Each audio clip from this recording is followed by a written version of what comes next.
바둑을 그렇게 좋아했습니다. 사실은 그렇게까지 좋아하면 안 되는데 바둑을 너무 좋아하다 보니까 주일이 지나고 어떻게 하면 빨리 월요일 왔으면 좋겠다. 그래서 이제 평일에는 늘 바둑을 묵상하고 또 바둑에 관심을 갖고 늘 바둑을 두는데, 이 목사님 주일날이 얼마나 빨리 돌아오는지 이제 한 주간 내내 바둑을 두시다가, 그러면 안 되는데 바둑을 두시다가 주일날 예배 드리면서 교인들을 딱 바라보니까 까만 머리는 검은색 돌이고 하얀 머리는 백색 돌이고, 이 예배당에 있는 분들이 다 바둑돌로 보이는 겁니다. 목사님 이러면 안 되지, 이러면 안 되지 하면서 이제 기도하는데, 참 은혜있게 기도하고 예수님의 이름으로 기도합니다 한 다음에 아멘 해야 되는데 예수님의 이름으로 기도합니다 아다리 해가지고, 여러분 우리가 인생을 살아가 보면은 이렇게 겉으로 보는 것, 우리는 늘 우리가 인간이기 때문에 눈에 보이는 게 최우선적으로 보입니다만은,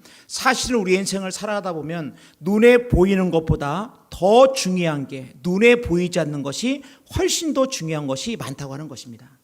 여러분 예를 들어서 큰 비행기, 747 같은 큰 비행기를 보면은 얼마나 비행기가 큽니까? 근데 사실 그 비행기를 조종하는 이 조종석을 보면은 이 안에 이제 기장들이 있는 그 조그만 공간을 보면은 매우 공간이 작습니다. 근데 매우 작은 공간임에도 불구하고 그 큰 비행기를 그렇게 이제 운행하는 것처럼, 여러분 우리의 인생 가운데도 우리가 이렇게 눈에 보이는, 단순히 눈에 보이는 것만이 아니라 우리의 내면, 눈에는 보이지 않지만 사실은 우리의 내면이라고 하는 것들이 사실은 우리의 모든 인생을 방향을 결정하고, 내 심령이, 내 내면이, 내 마음이 어떠냐에 따라 가지고 내 모든 이제 드러나는 모든 것들이 다 결정되어진다고 하는 것입니다. 그때 우리는 늘 내 내면의 세계에 귀를 기울일 필요가 있습니다. 내 내면의 세계에 잡초는 없는지, 내 내면의 세계가 지금 너무나 헝클어져 가지고 무일서하진 않는지, 내 내면의 세계가 지금 어떤 너무나 붕 떠가지고 지금 무엇인가 침착하지 못하게 내 내면이 지금 엉뚱한 길로 나를 인도하지는 않는지, 늘 언제나 우리가 눈에 보이는 것만이 아니라 내 내면의 이 세계, 이 내면의 모습에 우리가 귀를 기울인다는 것입니다. 여러분 우리가 오늘 이제 사대교회 말씀을 나눌 때 요한계시록한 7교회를 살펴보면서 오늘은 5번째로 이 사대교회에 대해서 말씀을 나누면서, 이 사대교회는 겉으로 볼 때는, 외적으로 볼 때는 아무런 문제가 없는 교회였습니다.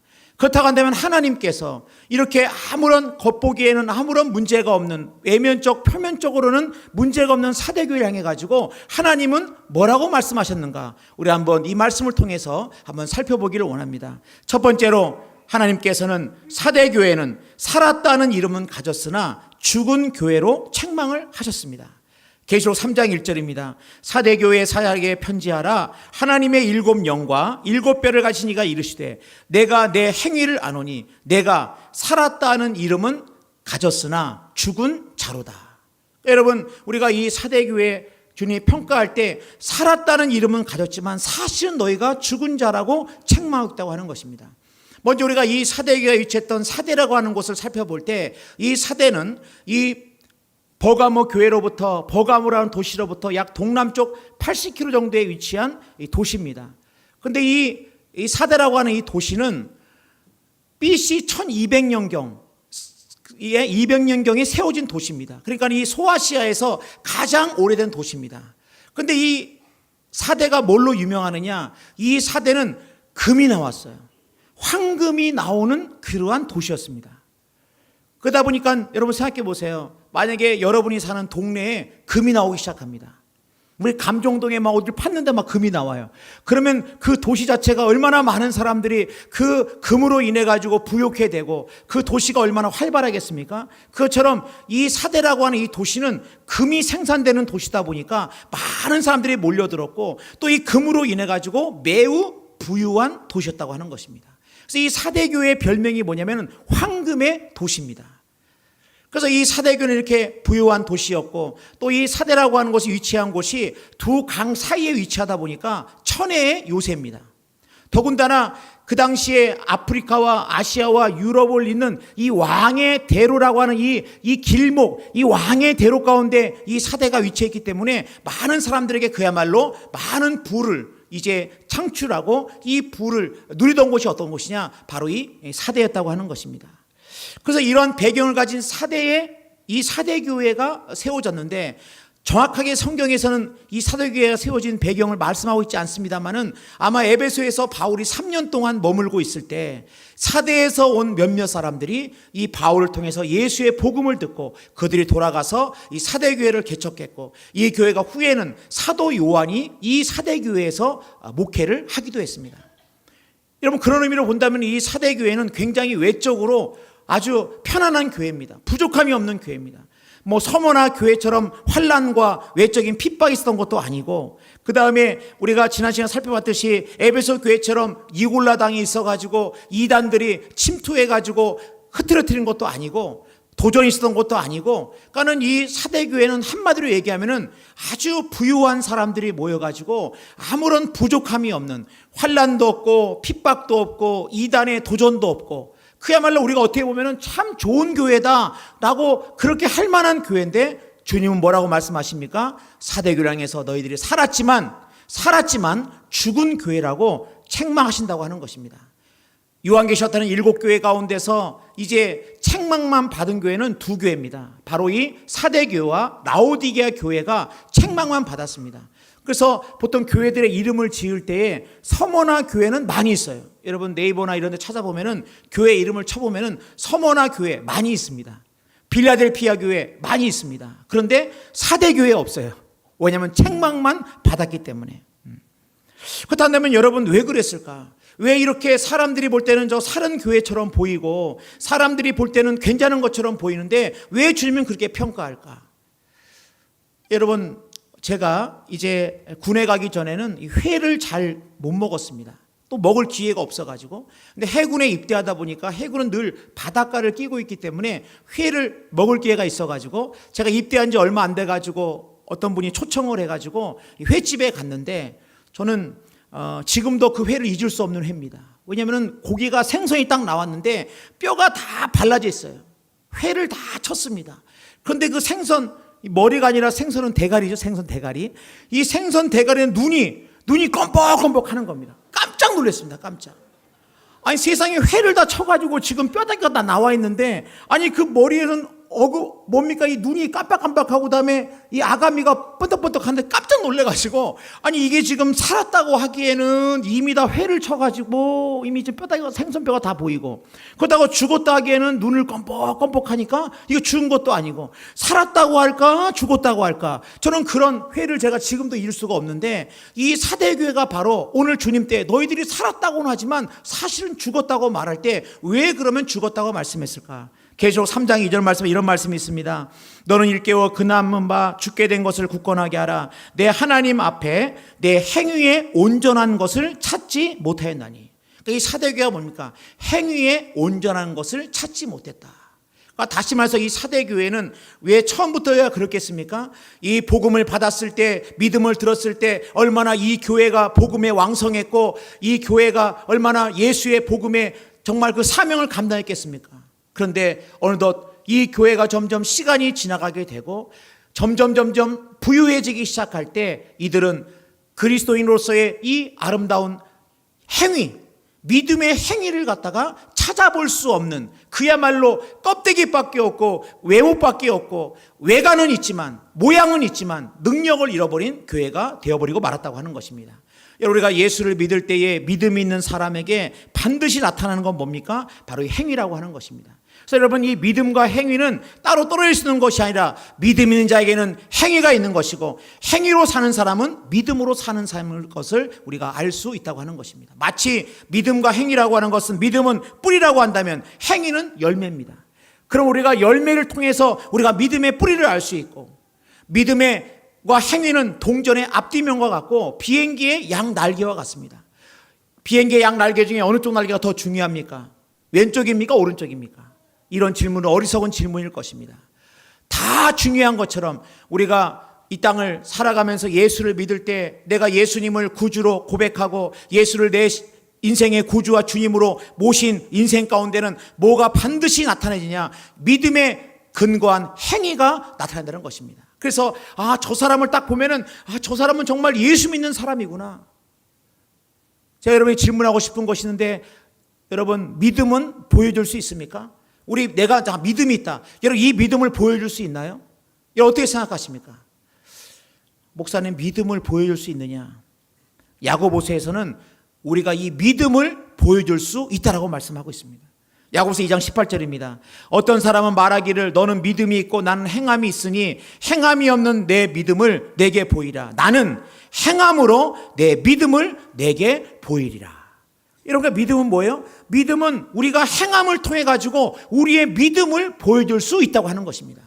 저 사람이 믿음이 있느냐 없느냐를 어떻게 알 수 있다는 거예요? 그 사람의 행위를 통해 가지고 이 사람은 믿음 있는 사람이구나. 이 교회는 정말 믿음 있는 교회구나. 이 행함을 통해서 하나님의 영광을 드러낼 때 여러분, 사람들은 믿음이 있다라고 평가할 수 있고 하나님도 믿음 있는 행위를 통해 가지고 우리의 믿음을 증명할 수 있다고 하는 것입니다. 그래서 아브라함이 믿음으로 말미암아 의를 얻었습니다마는 아브라함의 믿음은 무엇으로 증명됐습니까? 자신의 하나밖에 없는 아들 이삭을 하나님께 드리는 것을 통해 가지고 이 아브라함은 자신의 믿음을 증명했다고 하는 것입니다. 라합은 복음을 듣고 하나님을 믿었을 때 이 라합은 그 믿음을 생명을 걸고 정탐꾼들을 숨겨주고 안전하게 대피시킴으로 자기가 가지고 있는 이 하나님에 대한 믿음을 보여줬다고 하는 것입니다. 그렇기 때문에 이 사대교회는 그러면 어떤 교회였느냐? 이 사대교회는 믿음이 있노라 하면서도 이들은 전혀 그들의 삶 가운데 모든 것이 다 좋다, 이것도 좋고 저것도 좋고 다 좋다고 생각했을지 몰라도 이들의 그 모습 속에, 이들의 삶 속에 믿음의 행위를 찾아볼 수 없기 때문에 오늘 주님께서는 뭐라 그럽니까? 내 행위의 온전함을 내가 찾지 못했다고 말씀하시면서 죽었다라고 말씀하고 있다고 하는 것입니다. 그렇기 때문에 여러분, 우리의 인생 가운데 우리의 인생의 목표가 뭔가? 편안한 게 우리의 인생의 목표인가? 요즘은 모르겠습니다만 과거에 가끔 이 동물원에 가면은 동물에게 먹이를 주시 마시오 이런 글이 써 있습니다. 이 동물에 온 이 관광객들이 이 동물들에게 먹이를 주면은 이 사람들의 이 던져주는 이 먹이에 이 과자나 이런 것에 익숙하면은 이 동물들이 그것만 먹고 정말 먹어야 될 것을 안 먹기 때문에 그런 이제 동물에게 먹이를 주지 마시오. 어떤 사람이 바닷가를 거리는데 갈매기들이 다 죽어 있는 거예요. 그래가지고 이 관광객이 이렇게 갈매기들이 죽어 있나? 라고 이 동네 사람에게 지나서 물어보니까 이 동네 사람이 뭐라 그러냐면은 이 사람들이 와가지고, 외지의 사람들이 와가지고 이 갈매기에게 맛있는 빵도 던져주고 이 갈매기에게 과자도 주고 이렇게 한다는 거예요. 그러니까 갈매기가 힘들게 먹이를 잡기보다는 이렇게 주는 이 과자가 있으니까 그냥 그거 먹고 있다가 그 입맛이 다 그 과자에 길들이게 되다가 관광객이 떠나는 비수기가 오면은 이 갈매기들은 이제 먹이를 찾지 못하고 먹이를 이제 구하지 못한 채, 또 그리고 그 먹이가 입맛에 맞지 않은 채 그냥 그렇게 죽어간다는 것입니다. 그렇기 때문에 우리가 인생을 살 때 여러분, 우리가 편안함만을 추구하느냐, 이 사대교회는 어떤 교회느냐? 편안한 것을 갖다가 추구했다고 하는 것입니다. 아무 문제가 없으면 된다. 그래서 자신들끼리 부유한 교회였기 때문에 그냥 자기들끼리 모여가지고 자기들끼리 좋았습니다. 근데 주님 뭐라 그러시는 거예요? 너희들이 살은 것 같지만 죽었다라고 말씀하겠다고 하는 것입니다.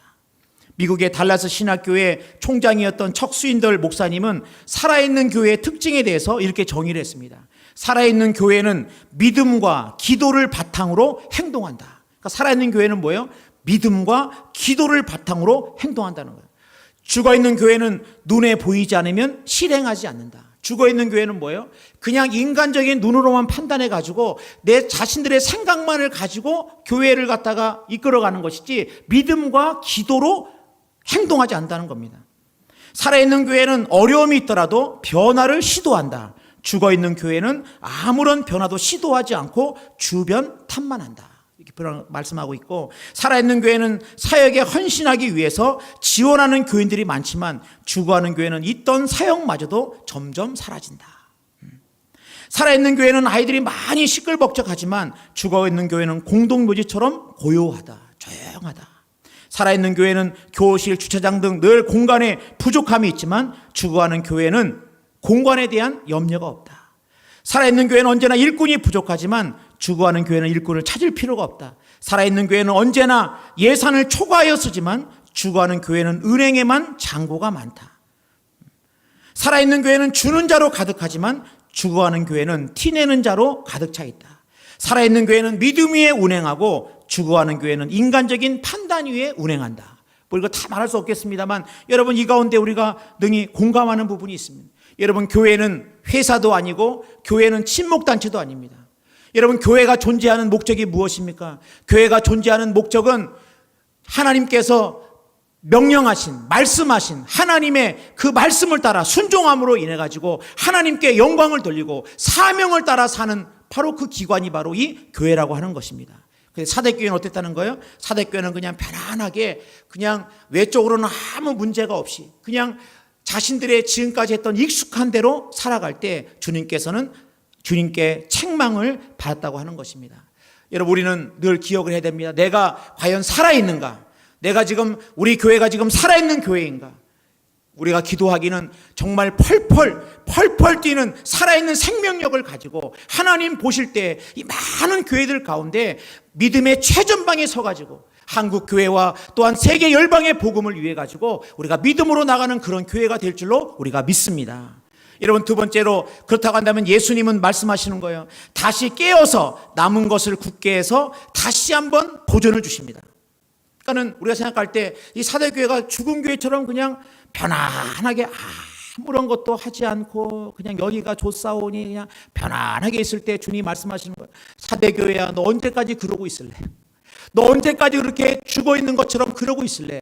다시 한번 기회를 말씀하시면서 남은 것을 굳게 하고 다시 한번 있을 것을 말씀하십니다. 계시록 3장 2절입니다. 너는 일깨워 그 남은 바 죽게 된 것을 굳건하게 하라. 이 말이 뭡니까? 남아있는 바를 굳건하게 해라. 이 말이 뭡니까? 여러분, 이 사대교회는 이미 모든 것이 다 편안하고 그 다음에 주님의 사명과 주님께 주신 명령과 주님이 해야 될 일들보다는 그냥 경건의 모양은 있지만 경건의 능력을 잃어버린 채 그냥 아무런 도전도 하지 않고 아무런 일도 행하지 않고 하나님의 일도 감당하지 않고 그렇게 있을 때 과거에 화려했던 그 찬란했던 왕년의 그 화려한 신앙, 그것만을 간직하고 있고 이제는 다 죽어가고 있을 때 주님 뭐라는 거예요? 다시 한번 일깨우친다고 하는 것입니다. 다시 한번 깨어라고 말씀하고 있다고 하는 것입니다. 그래서 여러분, 성경에 보면은 이 다윗은 가만히 보면 다윗의 이 삶을 보면은 우리는 참 이 다윗이 어려움이 와도 다윗은 절대 마음이 흔들리지 않았어. 다윗은 역경이 오고 또 사울로 하여금 이런 아주 그냥 위기에 처하고 그럴 때도 다윗은 절대 마음 흔들리지 않고 끄떡하지 않았어. 이럴지 모르겠습니다만, 생각할지 모르겠지만 가만히 말씀을 묵상하다 보면은 다윗도 어려운 상황에 그가 있을 때에 그의 마음이 흔들렸고 그의 마음이 하나님으로부터 멀어졌고 그의 마음이 낙심 가운데 있었다고 하는 것을 우리가 알 수가 있어요. 여러분, 시편 57편 말씀도 보면은 이 시편 57편은 이 표제어를 보면 이렇게 써 있어요. 다윗이 사울을 피하여 굴에서 있을 때에 지은 시입니다. 그러니까는 다윗이 이 사울의 그 칼날을 피해 가지고 도망치다가 굴 속에 지금 들어가 있는 거예요. 근데 이 다윗 상황이 어땠느냐? 시편 50편 7절 보니까 하나님이여 내 마음이 확정되고 내 마음이 확정되어 싸우니. 이 다윗이 뭐라고 고백하냐면 하나님, 내가 내 마음을 확정하겠습니다. 내가 내 마음을 확정하겠습니다. 이게 무슨 말입니까? 하나님, 내가 내 마음을 확정해서 내가 노래하고 내가 찬송하겠습니다. 이 말이 뭡니까? 다윗의 마음이 무너져 있었다고 하는 것입니다. 다윗의 마음이 하나님께로 향하지 못하고 이 5년 7년, 10년, 이 10여 년 동안 이 사울로부터 쫓겨다니던 이 다윗의 마음이 이제 다 무너져 내려가지고 이제는 신앙이 어디 있는지, 이제는 믿음이 어디 있는지, 다윗도 다 마음이 무너져 내렸는데 다윗이 이 굴에 들어가 있을 때 갑자기 그의 마음속에 다시 한번 하나님께서 주셨던 그 은혜를 불릴 듯 일으켜 세우면서 내가 확정했습니다. 내 마음을 정했습니다. 내가 노래하고 내가 찬송하겠습니다. 그러면서 시편 그 다음 절 10절 8절 말씀 보면 내 영광아 깰지어다. 비파와 수금아 깰지어다. 비파와 수금이 뭡니까? 악기 아닙니까? 이 다윗은 악기를 갖다가 잘 연주했어. 그래서 비파로 이렇게 할 때 이 사울의 악신이 떠나갔습니다. 사울에게 있던 이 귀신이 떠나갔어요. 그러니까 이 사울이 굉장히 악기를 잘 연주했다는 걸 알 수 있어요. 그런데 비파와 수금아 깰지어다. 이 말이 뭡니까? 이 다윗은 쫓겨다니고 이러면서 이 비파와 수금을 다 던져버렸다고 하는 것입니다. 비파와 수금을 다 던져놓고 그는 기력을 잃어버렸고, 그는 희망을 잃어버렸고, 그는 낙심 가운데 있었고, 언제 이 비파와 수금으로 하나님을 찬양했던가? 그는 오래전에 이미 비파와 수금을 다 내려놓았던 이 다윗이 오늘 이 굴 속에 있던 이때에 하나님께서 이 다윗 가운데 다시 한번 마음을 갖다가 새롭게 하시면서, 깨닫게 하시면서 다시 비파와 수금을 갖고 어떻게 하면 깰지어다, 그리고 내가 새벽을 깨우겠다라고 고백하고 있다고 하는 것입니다. 여러분, 아마 이 다윗이 왜 이렇게 내가 새벽을 깨우겠다고 얘기했을까? 다윗은 아마 새벽이 싫었을 것입니다. 아침에 눈을 뜨는 것이 아마 다윗에게는 너무너무 고통스러울 것입니다. 내가 아침에 또 눈을 떠야 되는가? 내가 또 오늘 한날을 살아야 되는가? 내가 오늘 또 나에게 어떤 일이 벌어질 것인가? 아마 그가 정말 오지 않았으면 하고 싶었던 마음이 뭐였냐면 바로 새벽이 오는 거였을 것입니다. 그런데 오늘 다윗이 뭐라 그럽니까? 다시 비파와 수금을 잡고 내가 새벽을 깨우겠다라고 말씀하고 있다고 하는 것입니다. 그러면서 그는 이 굴 속에서 선포합니다. 시편 50편 9절입니다. 주여, 내가 만민 중에서 주께 감사하오니 문 나라 중에서 주를 찬송하리이다. 무릇 주의 인자는 커서 하늘에 미치고 주의 진리는 궁창에 이르나이다. 하나님이여, 주는 하늘 위에 높이 들리시며 주의 영광이 온 세계 위에 높아지기를 원하나이다. 여러분, 어디서 지금 이렇게 선포하고 있습니까? 굴 속에서 선포하고 있어요. 굴 속에서 선포하고 있고, 이렇게 선포한다고 해가지고 여러분 다시 비파와 수금을 잡았다고 해가지고 환경이 변화된 게 있습니까? 눈에 보이는 건 변하지 않았을 것입니다. 그러나 그가 다시 놓았던 비파와 수금을 잡고, 그가 다시 닫혔던 그의 입을 열어서 하나님께 노래하기 시작하고, 그가 다시 한번 이제 굳었던 마음을 내려놓고 하나님께 선포하고 나갈 때 놀라운 사실은 다시 한번 이 다윗에게 다시 한번 일깨워지고 세워지고 다시 한번 나가는 이 다윗의 모습을 우리가 바라볼 수 있다고 하는 것입니다. 여러분, 우리가 주님을 만난 지 혹시라도 너무 오래되어 가지고 내가 그렇게 과거에 내가 주님을 만났을 때는 내가 그렇게 내 마음이 기뻤고, 내가 주 앞에 나와서 정말 눈물로 기도할 때 하나님은 내 눈물의 기도를 들어주셨고, 어떨 때는 아무런 믿음도 없는 내가 작은 씨름에 내가 씨름하듯이 했던 그 적은 기도도 하나님께서 내 인생 가운데 응답해 주셨고, 지나온 걸음걸음마다, 지나온 자국자국마다 하나님의 그 놀라운 은혜와 섭리가 있었음에도 불구하고 어느덧인가 이제는 어느가 세월이 다 흘러버리고 시간이 다 흘러버려서 이제는 내 마음의 감격도, 찬양할 때 내 마음의 감격도, 말씀을 들을 때 그 가슴 뛰는 그 벅찬 그 은혜도 다 이제 잊어버린 채 이제는 사대교회 성도들처럼 내가 살아있는 것처럼 보이고, 외모는 보이지만 능력을 상실한 채 내가 살아있지는 않은가? 그렇게 내가 지내고 있지 않다고, 그렇게 내가 지낸다고 한다면 오늘 우리는 이 말씀에 귀를 기울여야 한다는 것입니다. 여러분, 저는 제가 참 이렇게 지나온 인생의 길을 돌아보면은 참 하나님의 모든 것이 은혜였다. 아주 지금은 아주 그 옛날 노래가 되었습니다마는 제가 참 좋아했던 찬양이 내가 주를 처음 만난 날이었어요. 내가 주를 처음 만났을 때 외롭고도 쓸쓸한 모습, 말없이 홀로 걸어가신 길은 영광을 다 버린 나그네, 정녕 그분이 내 형제 구원해 나의 영혼도 구원하려나, 의심 많은 도마처럼 물었네, 내가 주를 처음 만난 날. 할렐루야. 여러분, 우리에게는 모두가 다 주님을 만났던 그 첫날이 있습니다. 아무런 소망도 없었고 아무런 기대도 없었고, 내가 왜 인생을 살아야 되는지, 내가 왜 한 날 한 날 이렇게 보내야 되는지, 내 인생의 끝은 어디에 있는 것인지, 내가 지금 던져진 내 인생 가운데 내가 지금 무엇을 향해 내가 가고 있는지, 살아있는 것 같지만 죽어있는 사대교를 향해서 주님 말씀하십니다. 다시 한번 너가 남은 것을 일깨워서 굳건하게 하라.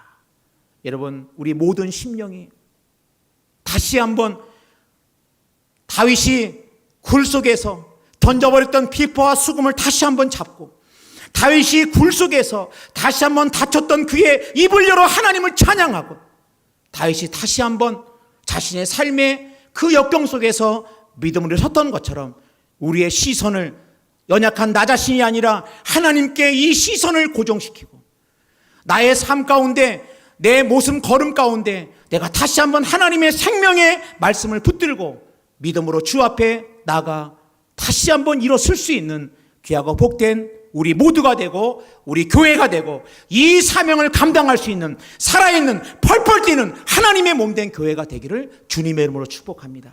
오늘 찬양하겠습니다. 모든 시선을 주님께 드리고 살아계신 하나님을 느낄 때 세상은 주의 역사가 되고 하나님이 일하기 시작하네. 내게로부터 눈을 들어 주를 보기 시작할 때, 내게로부터 주를 들어 주를 보기 시작할 때 주의 일을 보겠네. 내 작은 마음 돌이키사, 내 작은 마음 돌이키사 하늘에 꿈꾸게 하네.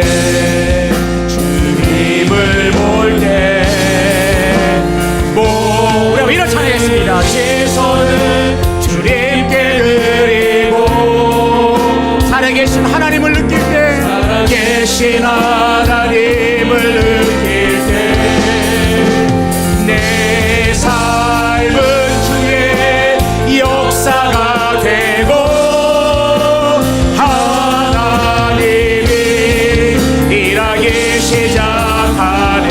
성령이 나를 변화시켜 성령이 나를 변화시키고 모든 두려움 사라질 때 주의 일을 보겠네. 주의 일을 보겠네. 황폐한 땅 한가운데서, 황폐한 땅 한가운데서 주님 마음 알게 되리. 주님을 볼게 모든 시선을 주님께 드리고 전능하신 하나님을 느낄 때 세상은 주의 나라가 되고 하나님이 일하기 모든 시선을 주님께 드리고 살아계신 모든 시선을 주님께 드리고 살아계신 하나님을 느낄 때, 살아계신 하나님을 느낄 때 내 삶은 주의 역사가 되고 하나님이 일하기 모든 시선을 주님께 찬양했습니다. 모든 시선을 주님께 드리고 전능하신 하나님을 느낄 때, 전능하신 하나님을 느낄 때 세상은 주의 나라가 되고 하나님이 일하기 시작하네. 자리에 앉겠습니다. 여러분, 사대 교인들이 어떻게 처음부터 그랬겠습니까? 그들이 복음을 들을 때 얼마나 많은 감격이 있었고, 그들이 예수의 이름으로 찬양하고 선포하며 나갈 때 얼마나 좋았겠습니까? 그러나 이제 그들이 부유해지고 교회가 부유해지고 이제는 주님이 보이는 것이 아니라 자신들만 보이기 시작했고, 살았다고 하지만 죽었다고 주님께서는 책망하고 있습니다. 그러나 주님은 다시 말씀하십니다. 너에게 남은 것이 있다. 너희가 거기서 계속 그렇게 머물 것이 아니라 다시 한번 불릴 듯 일깨워 정신을 차리고 다시 한번 일어설 것을, 말씀을 붙들고 일어설 것을 말씀하고 있습니다. 우리가 인생을 살아가다 보면 또한 우리가 아름다운 믿음의 생활 가운데서 우리는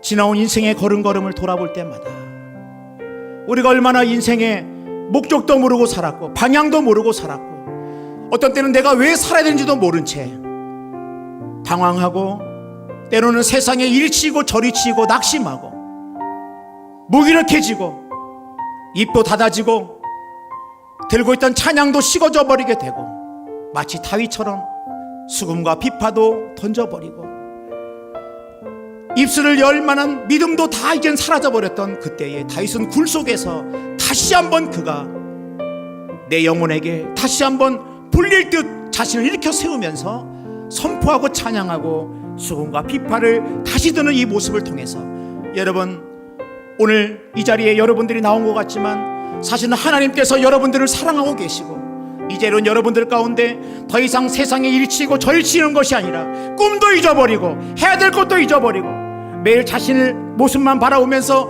자신에게만 시선을 돌리는 것이 아니라 이제는 너 자신을 그만 바라보고 이제는 전능하신 하나님을 바라보고 너의 시선을 하나님께 고정시키고 다시 한번 믿음으로 살 것을 도전하시는 이 말씀을 통해서 우리가 이 말씀 듣고 한번 간절한 마음으로 기도하기 원하고, 세상이 아무리 요란해 보여도 여러분, 이 세상 속에 하나님의 그 역사하시는 말씀으로 말미암아 이 사람은 그 발 아래 무릎을 꿇을 것입니다. 우리 한번 간절한 마음으로 오늘 말씀 듣고 한번 같이 기억하기 원하고, 다시 한번 살아있는 자로, 살아있는 교회로 주여 우리 교회를 축복하여 주옵소서. 우리 한번 같이 기도하기 원합니다. 다 같이 우리 기도하시겠습니다. 하나님 아버지 감사합니다. 오늘도 이 시간에 올라온 모든 심령들마다 다시 한번 주님께서 불릴 때 일으켜 세워주시옵소서. 너희들이 살아있다고 하지만 죽은 자라고 사대교회를 책망하시면서 다시 한번 일어설 것을 말씀하신 주의 역성을 믿게 하여 지나온 인생 가운데 외롭고도 우절치했던 우리의 모습, 방향도 모르고 가야 될 것도 모른 채 사는 우리의 인생이 있고 왜 사는지도 몰랐던 우리의 인생이 있고, 그러나 주님 하기로 나오기를 다시 한번 주신 사명을 확인하게 하여 주옵소서. 해야 될 일이 있음을 알게 하여 주옵소서. 그냥 주저앉아 있는 것이 아니라 다시 한번 일어서게 하여 주시옵소서. 다시 한번 믿음으로 하나님께 시선을 고정시켜 나가게 하여 주옵소서. 우리의 인생들마다 어둠의 권세가 나사렛 예수 따라 찔러 비싸우니 가난과 질병과 저주와 악한 것들이 나사렛 예수 나가게 하여 주시옵소서. 주여가기를 원합니다. 우리가 주저앉을 것이 아니라 밀어버렸을 것이 아니라 진리의 빨고 영혼을 걸린 믿음과 역사를 주여 도와주시옵소서. 오늘도 예배하는 자리에 왔습니다. 주여 말씀하여 주옵소서. 천둥 같은 음성으로 들려주시옵소서. 벼락 같은 말씀으로 주여 말씀하여 주옵소서. 우리의 영혼이 깨어서 주님을 찬양케 하여 주옵소서. 우리의 심령이 다시 한번 주님 바라보게 하여 주옵소서.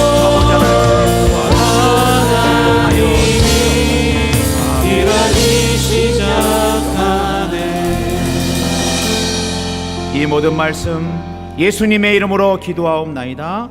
아멘. 할렐루야. 우리 옆 사람 봐서로 축복하겠습니다. 웬만하면 믿음으로 삽시다. 우리 옆 사람, 우리 웬만하면